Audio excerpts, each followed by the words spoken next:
ایک دن حضرت نظام الدین اولیاء مولانا رشید الدین فخری سے ملاقات کر کے اپنی خانقاہ کی طرف واپس آ رہے تھے۔ مولانا فخری کے مکان کے قریب ہی ایک طویل گلی تھی۔ جب حضرت محبوب الہی گلی کے درمیان میں پہنچے تو سامنے سے ایک مجذوب آتا ہوا دکھائی دیا۔ حضرت نظام الدین اولیاء نے اس مدہوش شخص کو دیکھ کر سوچا کہ کہیں وہ بے خودی کی حالت میں آپ سے ٹکرا ہی نہ جائے، اس لیے گلی کے دوسرے کنارے پر چلنے لگے۔ مجذوب نے ایک نظر حضرت محبوب الہی کی طرف دیکھا اور پھر اس نے بھی اپنا راستہ بدل دیا۔ حضرت نظام الدین اولیاء مجذوب سے بچنے کے لیے جلد از جلد اس مقام سے گزر جانا چاہتے تھے، مگر مجذوب نے آپ کا راستہ روک لیا اور قریب پہنچ کر بلند آواز میں سلام کیا۔ ہر چند حضرت محبوب الہی اس مجہول الحال شخص کو نظر انداز کر دینا چاہتے تھے، مگر جب اس نے سلام کیا تو آپ کو بھی اس کے سلام کا جواب دینا پڑا۔ پھر مجذوب نے معانقے کے لیے اپنے دونوں ہاتھ بڑھا دیے۔ حضرت محبوب الہی نے بھی اسلامی رسم کی ادائیگی میں کسی تعمل سے کام نہیں لیا۔ معانقے کے بعد وہ مجذوب حضرت محبوب الہی سے بغل گیر ہو گیا۔ حضرت نظام الدین اولیاء مجذوب کی اسی قربت سے بچنا چاہتے تھے، مگر اس نے آپ کو اتنی مہلت ہی نہیں دی۔ پھر جیسے ہی وہ شخص گلے ملا، حضرت محبوب الہی کو محسوس ہوا جیسے اس کے جسم میں آگ بھری ہوئی ہے۔ حضرت نظام الدین اولیاء نے فوراً ہی اپنے پیر و مرشد حضرت بابا فرید رحمۃ اللہ علیہ کا تصور کیا اور اس آگ کو برداشت کرتے رہے۔ مجذوب کچھ دیر اسی حالت میں کھڑا رہا اور حضرت محبوب الہی دل ہی دل میں دعا کرتے رہے کہ وہ شخص جلد از جلد آپ کا پیچھا چھوڑ دے۔ واضح رہے کہ تصوف میں دو راستے زیادہ مشہور ہیں، ایک راستہ جس پر چلنے کے بعد انسان سالک بن جاتا ہے، سالک ہمیشہ اپنے ہوش و حواس میں رہتا ہے اور شریعت کے تمام اصولوں پر سختی کے ساتھ عمل پیرا ہوتا ہے، اور دوسرا راستہ وہ ہے جس پر چلنے والے جان سوختہ کہلاتے ہیں اور اپنے ہوش و حواس کھو بیٹھتے ہیں، اور انہی لوگوں کو عرف عام میں مجذوب کہا جاتا ہے۔ مجذوبوں کے بارے میں مشہور ہے کہ وہ پہلے تو کسی کی طرف دیکھتے ہی نہیں، اور اگر اتفاق سے کسی پر نظر پڑ جائے تو اسے بھی اپنے ہی رنگ میں رنگ لیتے ہیں۔ حضرت نظام الدین اولیاء اسی بات سے خائف تھے، مگر یہ حضرت بابا فرید کا فیضان نظر تھا کہ وہ مجذوب آپ پر اثر انداز نہیں ہو سکا۔ پھر یکا یک وہ مجذوب جھکا اور اس نے حضرت نظام الدین اولیاء کے سینہ مبارک کو بوسہ دیتے ہوئے نہایت پرسوز لہجے میں کہا، اللہ کا شکر ہے کہ ابھی مسلمانوں میں ایسا سینہ موجود ہے۔ یہ کہہ کر مجذوب حضرت محبوب الہی سے الگ ہوا اور تیز رفتاری کے ساتھ چلا گیا۔ اسی انداز کا ایک اور واقعہ بھی مشہور ہے جسے معتبر تاریخوں نے اپنے اوراق میں محفوظ رکھا ہے۔ اس واقعے کے راوی حضرت نظام الدین اولیاء کے خلیفہ اکبر حضرت سید نصیر الدین محمود چراغ دہلی رحمۃ اللہ علیہ ہیں۔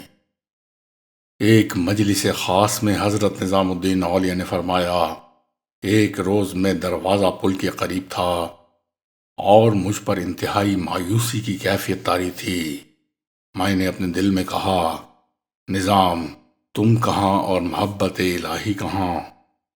پھر میں اسی عالم میں حضرت شیخ رساں رحمۃ اللہ علیہ کے روضہ مبارک میں داخل ہوا اور چلہ کشی شروع کر دی۔ بالآخر جب چلہ ختم ہوا تو میں نے حضرت شیخ رساں کے مزار مبارک کے احاطے میں اس درخت کو دیکھا جو کچھ دن پہلے خشک ہو گیا تھا، مگر اب بہت زیادہ سرسبز و شاداب نظر آ رہا تھا۔ مجھے درخت کی بدلی ہوئی حالت دیکھ کر شدید حیرت ہوئی۔ میں نے حضرت شیخ کی قبر کے سامنے کھڑے ہو کر عرض کیا، شیخ، اس عرصے میں تو یہ سوکھا ہوا پیڑ بھی ہرا ہو گیا، مگر میں ابھی تک ویسے کا ویسا ہی ہوں۔ 40 دن گزرنے کے بعد بھی میرے دل کی حالت نہیں بدلی۔ یہ کہہ کر میں اپنے گھر کی طرف روانہ ہو گیا۔ اچانک راستے میں میری نظر ایک شخص پر پڑی جو لڑکھڑاتا ہوا چل رہا تھا۔ مجھے فوراً خیال گزرا کہ یہ آدمی نشے کی حالت میں ہے، اس سے بچ کر چلنا چاہیے۔ اس خیال کے آتے ہی میں نے اپنا راستہ بدل دیا، مگر یہ بڑی حیرت ناک بات تھی کہ جو شخص بظاہر کیف و مستی میں ڈوبا ہوا نظر آ رہا تھا، اس نے بھی وہی راہ اختیار کی۔ میں اس سے بچنے کے لیے دوسری طرف چلا گیا۔ مجھے بڑا تعجب ہوا کہ میرے ساتھ ہی اس شخص نے اپنا راستہ بھی تبدیل کر لیا۔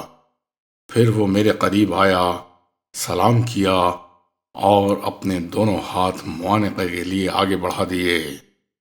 یکا یک مجھے محسوس ہوا کہ عطر کی تیز خوشبو نے فضا کو معطر کر دیا ہے۔ میں نے ادھر ادھر دیکھا، مگر وہ محصور کن خوشبو اس اجنبی شخص کے جسم سے آ رہی تھی۔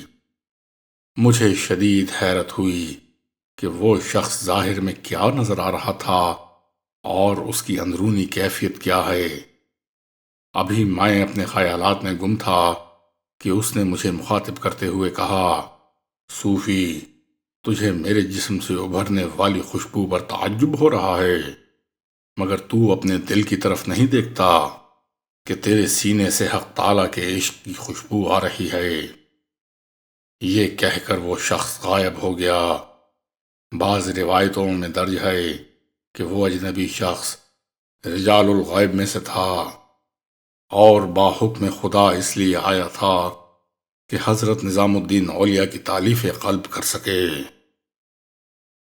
قافلہ روز و شب اسی رفتار سے آگے بڑھتا رہا جو ازل میں اس کے لیے مقرر کر دی گئی تھی۔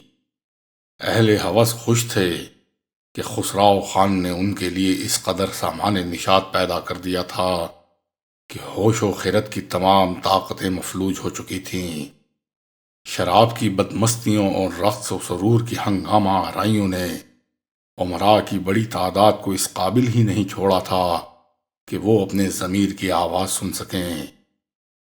محمود غزنوی اور شہاب الدین غوری کی میراث خاک میں مل رہی تھی اور بڑے بڑے جانباز سپہ سالار ہندو زادے خسرو کے سامنے زمین پر سر رکھ کر رسم تعظیم ادا کر رہے تھے۔ اسی صورتحال کو دیکھ کر بعض اہل دل کہا کرتے تھے، اللہ ہمارے گناہوں کو معاف فرمائے۔ اگر اس نے اپنے بندوں کی دستگیری نہیں کی تو شاید ہندوستان سے اسلامی اقتدار ہمیشہ کے لیے رخصت ہو جائے۔ اس کے برعکس اہل حنوط جوش و مسرت میں دیوانہ وار رقص کر رہے تھے۔ براہمن اپنے ماننے والوں کو نوید سنا رہے تھے۔ بس کچھ دنوں کی بات ہے، بت شکنوں کی اولادوں کے لیے اس زمین پر اب کوئی جگہ باقی نہیں رہے گی۔ رام راج کو آنا ہے اور وہ آ کر رہے گا۔ براہمنوں کی یہ پیشگوئی کسی مفروضے یا قیاس آرائی کی بنیاد پر نہیں تھی۔ بت پرستوں کی اسی جماعت نے پہلے ملک کافور اور پھر خسرو خان کو منصب اقتدار تک پہنچایا تھا۔ ملک کافور نے خلجی سلطنت کا شیرازہ درہم برہم کیا اور پھر خسرو خان منافقت کا لبادہ پہن کر سلطان ناصر الدین بن گیا۔ اس نے بڑی تیزی اور بڑی بے رحمی کے ساتھ ان طاقتور اور امیر سپہ سالاروں کو موت کی نیند سلا دیا جو دوبارہ اسلامی اقتدار کی بنیادیں استوار کر چکے تھے۔ بس ایک دیپال پور کا حاکم غازی ملک باقی رہ گیا تھا جو خسرو خان کے راستے کی سب سے بڑی رکاوٹ تھا۔ آخر خسرو خان اور غازی ملک کے درمیان ایک خونریز جنگ ہوئی اور خسرو خان گرفتار ہوا۔ پھر اسے اس کے چھوٹے بھائی جاہریہ کو قتل کر دیا گیا۔ اس کے ساتھ ہی وہ مسلمان امراء بھی ہلاک کر دیے گئے جنہوں نے خلجی خاندان سے نمک حرامی کی تھی۔ سلطنت ہندوستان کے دو بدکردار حکمراں تھے جو اپنے سامنے حضرت نظام الدین اولیاء کا جھکا ہوا سر دیکھنا چاہتے تھے۔ پھر جب ان کی یہ خواہش پوری نہ ہو سکی تو انہوں نے حضرت محبوب الہی کے سر کی قیمت لگائی، مگر اللہ جسے سر بلند کرے اسے کون سر نگوں کر سکتا ہے۔